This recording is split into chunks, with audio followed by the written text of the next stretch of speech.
Good morning students. तो आज हम करेंगे अर्थ्स मैग्नेटिज्म से रिलेटेड फैक्ट्स के बारे में पढ़ेंगे। जैसे कि लास्ट चैप्टर में हमने डिस्कस किया था, एक सबसे जो इम्पोर्टेंट कंसेप्ट है आज के लिए वो यही था जो हमने लास्ट डेरिवेशन किया था कि current loop as a magnetic dipole, कि अगर कहीं करंट की वजह से मैग्नेटिज्म होता है तो बेसिकली वो करंट लूप की वजह से होता है। कि अगर कहीं करंट लूप में है, सर्कल में चक्कर काट रहा है, तो वो act as a magnetic dipole. और उस करंट लूप की जो मैग्नेटिक डाइपोल है उसके लिए भी have the formula I into A। I is the current flowing through the loop and A is the area enclosed by the loop. और जब ये मैग्नेटिक डाइपोल की तरह, मतलब मैग्नेट की तरह बिहेव करेगा करंट लूप, तो एक नॉर्थ पोल बनेगा और साउथ पोल। मैग्नेट है तो नॉर्थ और साउथ पोल तो बनेंगे। तो याद रखना कि नॉर्थ पोल कहाँ बनेगा, जहाँ करंट एंटी क्लॉकवाइज है, और साउथ पोल कहाँ बनेगा, जहाँ करंट क्लॉकवाइज चक्कर काट रहा है। तो ये जो मेन कंसेप्ट है, this is the reason behind the earth's magnetism. ठीक है, तो आज हम शुरू करते हैं अर्थ मैग्नेटिज्म। अर्थ्स मैग्नेटिज्म, ये जो पार्ट था आपका मैग्नेटिज्म में, इसमें हमने पढ़ना था basic magnetism and earth magnetism. तो अभी तक जो बताया था आपको वो basics of a magnet, magnet की एक्सियल लाइन पर, इक्वेटोरियल लाइन पर कितना मैग्नेटिक फील्ड होती है, और टॉर्क कितना एक्ट करता है, और पोटेंशियल एनर्जी कितनी होती है। और आज वाला जो चैप्टर है इसमें हम अर्थ के मैग्नेटिज्म से रिलेटेड फैक्ट्स के बारे में पढ़ेंगे। तो सबसे पहले sir William Gilbert was the first who suggested that earth behaves like a huge magnet. इन्होंने सजेस्ट किया था कि जो हमारी धरती है वो एक बहुत बड़ी चुंबक की तरह बर्ताव करती है। ऐसा क्यों कहा, क्या कारण रहे इस फैक्ट के पीछे? तो it is not clear till date कि why earth is behaving like a magnet, but there may be the causes which may be responsible for earth's magnet. इनमें से पहला कारण हो सकता है कि since every matter is made up of atoms, है ना, हर चीज़ जो है वो किससे मिलके बनी हुई है, एटम से। और एटम के अंदर there are electrons and positive charge. तो जब earth is revolving, all these matter is revolving, so we can conclude that electrons are also revolving, and revolving electrons give rise to circulating current. और अगर current is circulating somewhere, then obviously it behaves as a magnetic dipole या magnet। तो ये तो एक कारण ये हो सकता है जिसकी वजह से हमारी जो अर्थ है, it is behaving like a magnet। Second reason में भी कि हमारा जो अर्थ है इसका जो बाहरी वायुमंडल का सबसे बाहरी जो परत है जिसको हम आयनोस्फेयर कहते हैं। तो क्या है आयनोस्फेयर में? Ionosphere is mostly composed of free electrons and ions. अब इतनी ऊपर फ्री इलेक्ट्रॉन्स और आयंस कहाँ से आते हैं? सूरज से आने वाली अल्ट्रा वायलेट रेज जो अब हमारी एयर को आयनाइज कर देती हैं, तो free electrons and ions are produced. तो आयनोस्फेयर में क्योंकि there are mostly free electrons and ions, तो जब ये हमारी अर्थ रोटेट कर रही है अबाउट इट्स एक्सिस, तो ये पूरा आयनोस्फेयर इसके साथ रोटेट कर रहा है। अगेन इलेक्ट्रॉन के रोटेट करने से क्या बनेगा? करंट, रोटेटिंग करंट बनेगा। और जो करंट जब लूप करता है, गोल घूमता है, तो it behaves like a magnetic dipole. तो that may be responsible for earth's magnetism.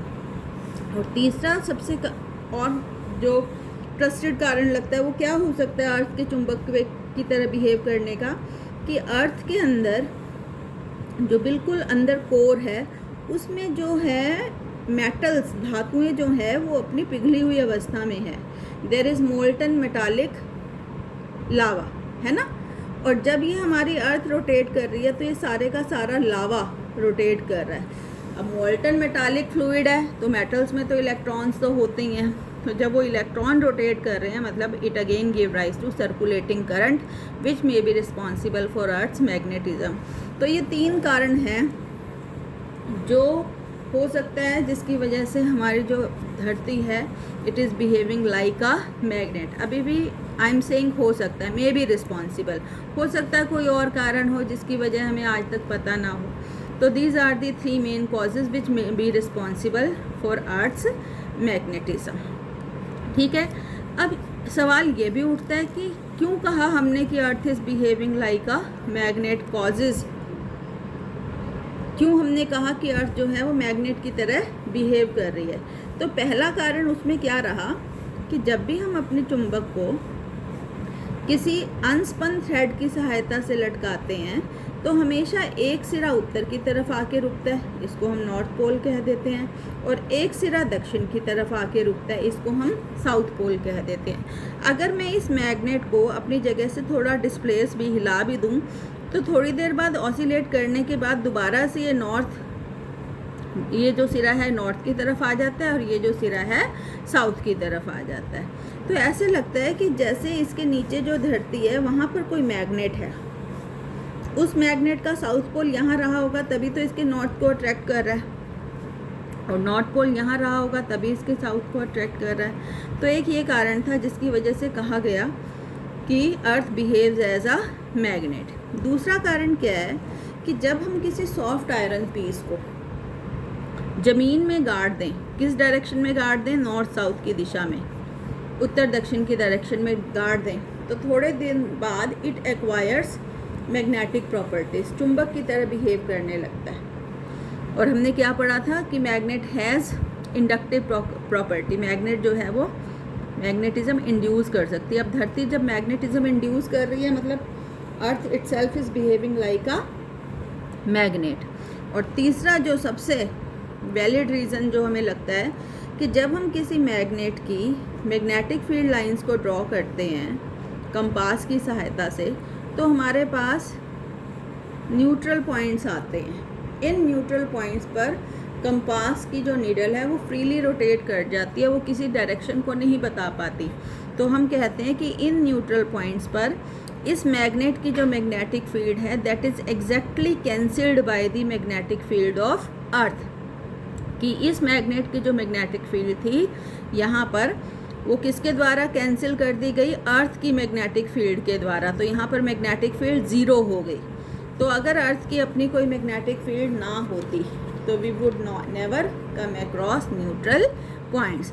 तो ये 3 कारण थे जिसकी वजह से सजेस्ट किया गया कि earth behaves like a magnet, और ये 3 कारण थे which may be responsible for earth's magnetism. ठीक है, तो बेटे अर्थ्स मैग्नेटिज्म का अगर हम एक जनरल आउटव्यू देखें तो ये हमारी अर्थ है। देखो थ्योरेटिकल टॉपिक है, जो PDF भेजूंगी उसको देख के पढ़ लेना, और जो करा रही हूँ सिर्फ इतना एग्ज़ाम के पॉइंट ऑफ व्यू से आप कर लेना। ठीक है, तो ये हमारी धरती है, ये हमारा उत्तरी ध्रुव है, ये हमारा दक्षिणी ध्रुव है, और ये हमारी एक्सिस है जिसके अबाउट हमारी अर्थ घूमती रहती है, धुरी है जिसके अबाउट हमारी अर्थ घूमती है। इसको हम ज्योग्राफिक एक्सिस कहते हैं, ज्योग्राफिक एक्सिस। अब इट इज़ अज्यूम्ड कि जो हमारी फिक्शिशियस मैग्नेट है, जो हमारी वो काल्पनिक मैग्नेट है which is buried along the earth, वो एग्जैक्टली इसके ऐसे बिल्कुल सीध में नहीं है, इसकी सीध में नहीं है वो मैग्नेट थोड़ी सी टिल्टेड है। और उस मैग्नेट का यहाँ पर कौन सा पोल है, मैग्नेटिक नॉर्थ, और यहाँ पर मैग्नेटिक साउथ है। ठीक है, मैग्नेटिक नॉर्थ है और मैग्नेटिक साउथ है। ये हमारा ज्योग्राफिक साउथ है और ये हमारा ज्योग्राफिक नॉर्थ है। ठीक है, ये जो है 11.3 डिग्री, देखो नॉर्थ साउथ, ये होगा आपका वेस्ट और ये होगा आपका ईस्ट। तो 11.5 या 3 डिग्री के आसपास जो है ये टिल्ट हुई है। किस तरफ टिल्ट हुई है, वेस्ट की तरफ, बिल्कुल इसके साथ सीध में नहीं है।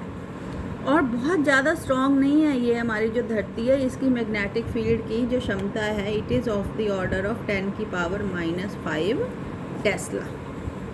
ठीक है, it is the order of magnetic field of earth. और इवन सिर्फ अर्थ ही नहीं बेटे, जितने भी प्लैनेट्स हैं, ग्रह हैं, which are rotating about their axis, they all have their magnetic field. सबका अपना अपना चुंबकीय क्षेत्र है। यहाँ पे मैं थोड़ा सा एक और बताना चाहूँगी कि मैग्नेटिक फील्ड की एक और यूनिट होती है, मैग्नेटिक फील्ड इंटेंसिटी की, गॉस। क्या होती है? 10⁻⁻4 tesla is equal to 1 gauss. ये रिलेशन होता है, इसमें जो न्यूमेरिकल्स आएंगे उसमें काम आएंगे आपको। ठीक है, 1 gauss is equal to 10⁻⁻4 tesla. और अर्थ की जो आपकी मैग्नेटिक फील्ड है उसका जो ऑर्डर है मैग्नीट्यूड का वो इतना रहता है। तो सबसे जो इम्पॉर्टेंट चीज़ है अब हम करने जा रहे हैं, मैग्नेटिक एलिमेंट्स क्या होते हैं। ठीक है, मैग्नेटिक एलिमेंट्स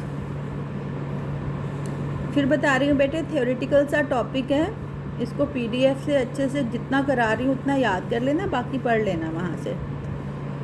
मैग्नेटिक एलिमेंट्स, तो मैग्नेटिक एलिमेंट्स क्या होते हैं बेटे? वो फिज़िकल क्वांटिटीज़ जो हमें चाहिए किसी भी स्थान पर अर्थ की मैग्नेटिक फील्ड को फुली डिस्क्राइब करने के लिए। फॉर एग्जांपल, अगर आपको फुली डिस्क्राइब करना हो मुझे, तो आपका नाम, पिता का नाम, कहाँ रहते हो, है ना, ये सब चाहिए होता है। तो ऐसे ही किसी भी स्थान पर अर्थ की मैग्नेटिक फील्ड को डिफाइन करने के लिए हमें कुछ फिज़िकल क्वांटिटीज़ चाहिए होती हैं, जिनको हम कहते हैं मैग्नेटिक एलिमेंट्स। 3 हैं ये, कौन कौन सी? पहली है मैग्नेटिक डिक्लिनेशन, इसको हम थीटा से डिनोट करते हैं। दूसरी है आपकी मैग्नेटिक इंक्लिनेशन, दूसरी मैग्नेटिक एलिमेंट होता है मैग्नेटिक इंक्लिनेशन, इसको हम डेल्टा से डिनोट करते हैं, या इसको हम डिप भी कहते हैं। और डिप किससे डिनोट करते हैं? डेल्टा से। और तीसरा होता है बेटे हॉरिजॉन्टल कंपोनेंट,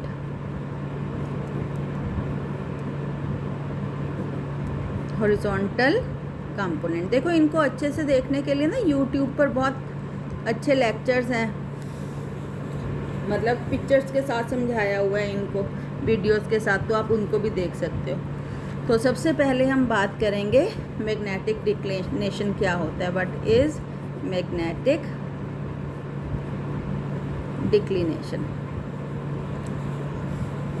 देखो सपोज ये है आपकी ज्योग्राफिक एक्सिस। क्या है आपकी?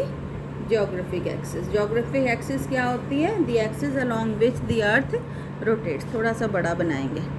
This is your geographic axis. ठीक है, क्या होती है geographic axis? The axis along which the earth rotates. और अगर हम किसी मैग्नेट को फ्रीली सस्पेंड कर दें तो उस फ्रीली सस्पेंडेड मैग्नेट की ये जो NS लाइन है, ये वाली जो लाइन है, इसको हम कहते हैं मैग्नेटिक एक्सिस। क्या कहते हैं? Magnetic axis. तो सपोज ये है आपकी मैग्नेटिक एक्सिस, ये है आपकी मैग्नेटिक एक्सिस, और ये है आपकी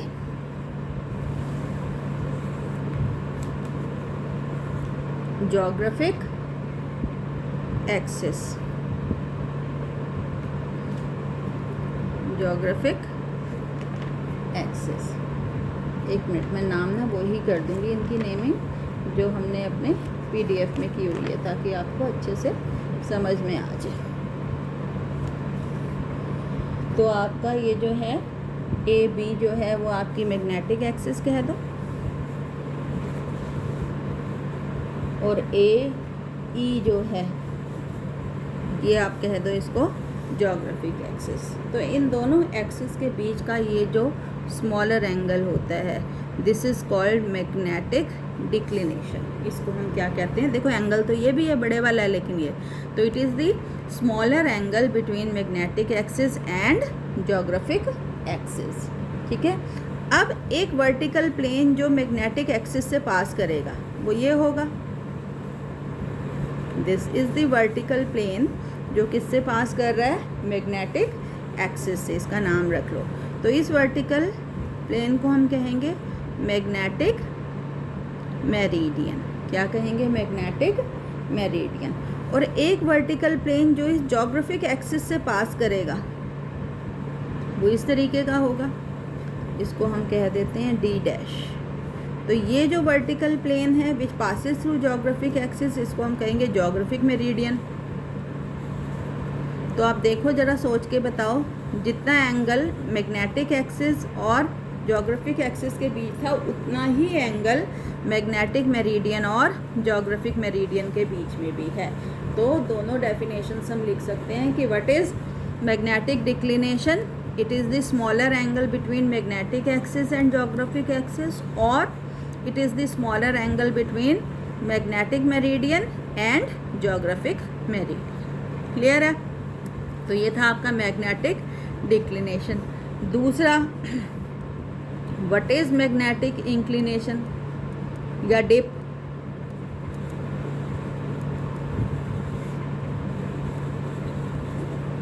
जिसको हम डेल्टा से डिनोट करते हैं। तो suppose let this is the direction of intensity of earth's magnetic field, जिसको हम आर से डिनोट करते हैं। अर्थ की मैग्नेटिक फील्ड को किससे डिनोट करते हैं, आर से।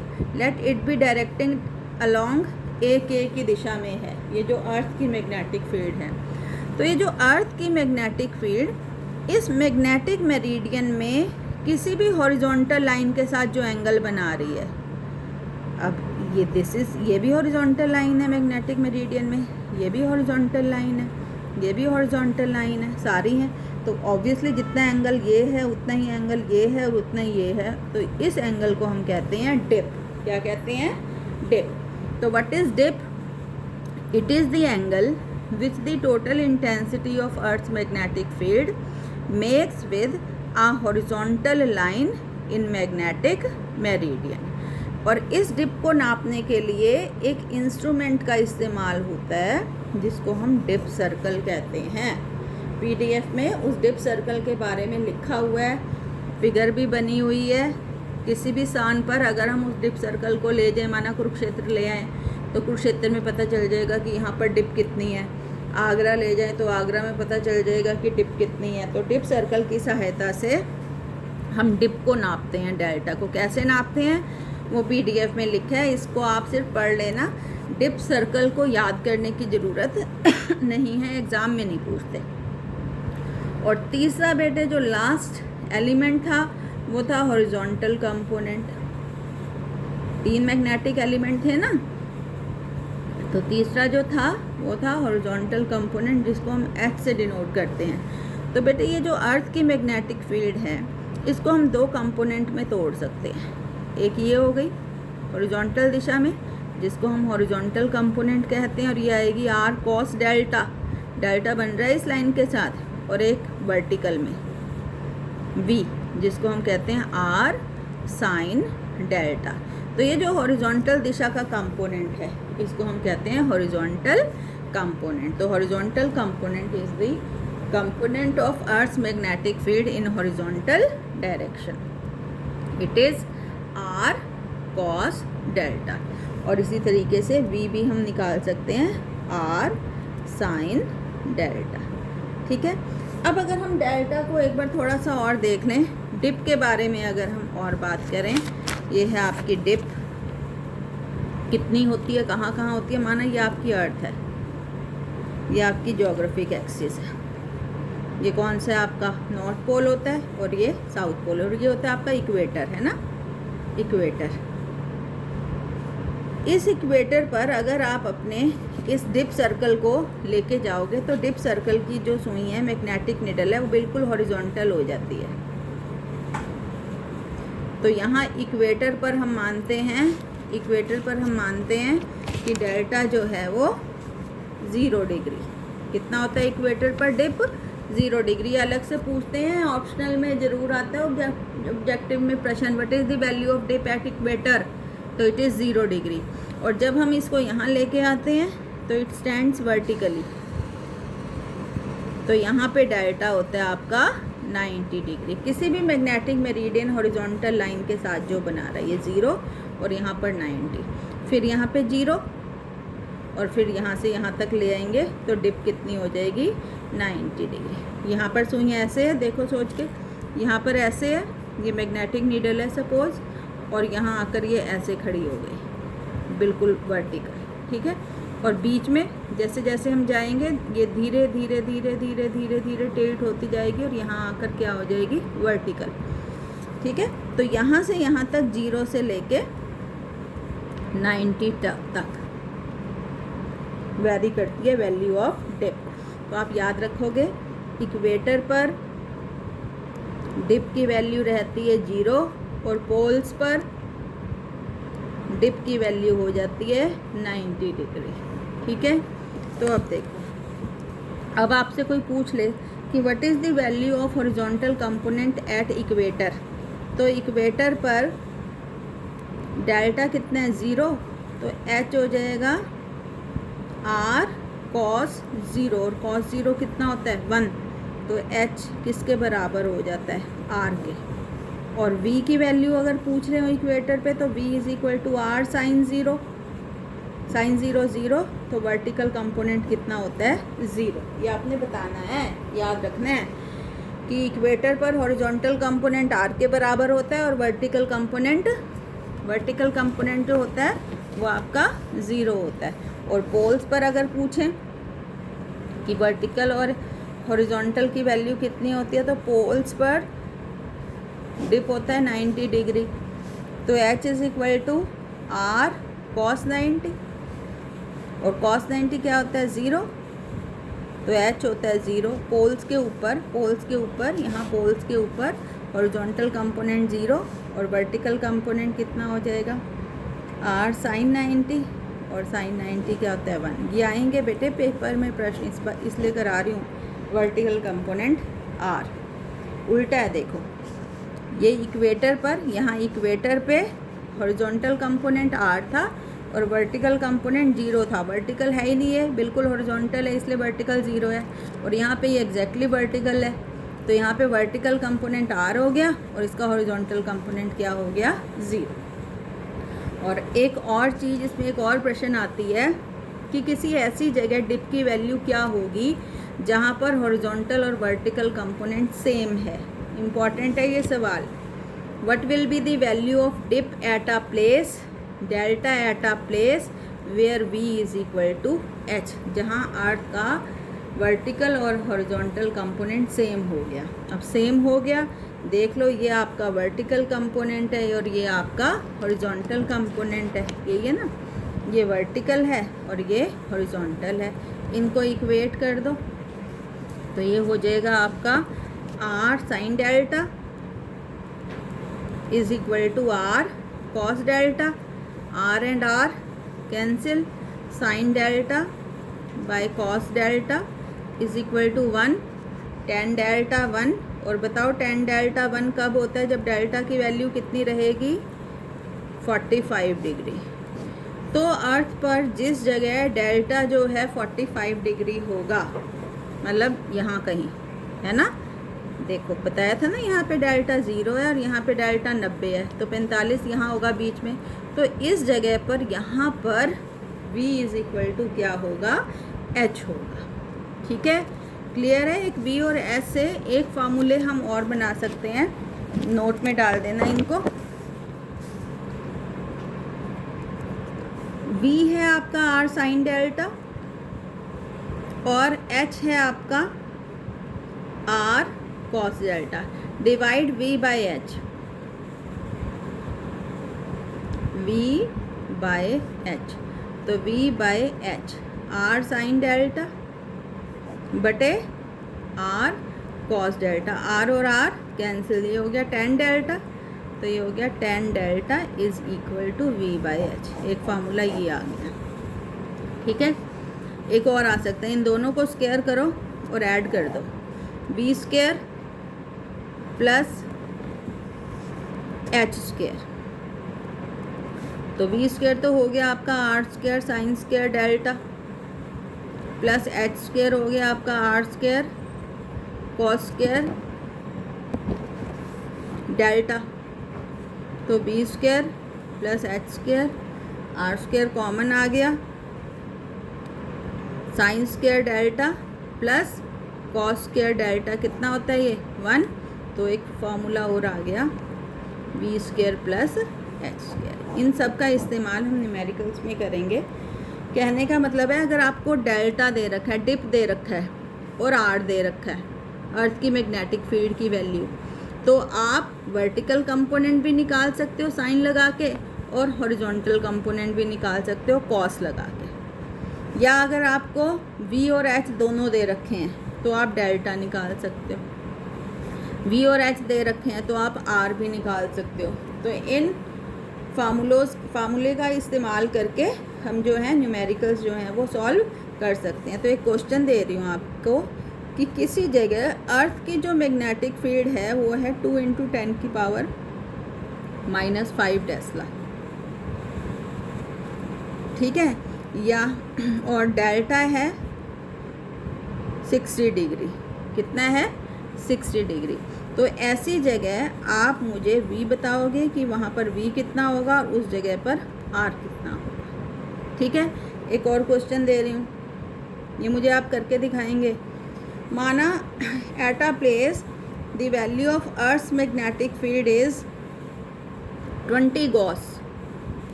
गॉस क्या होता है 10⁻⁻4 टेस्ला, ठीक है, and the value of dip is से 30 डिग्री।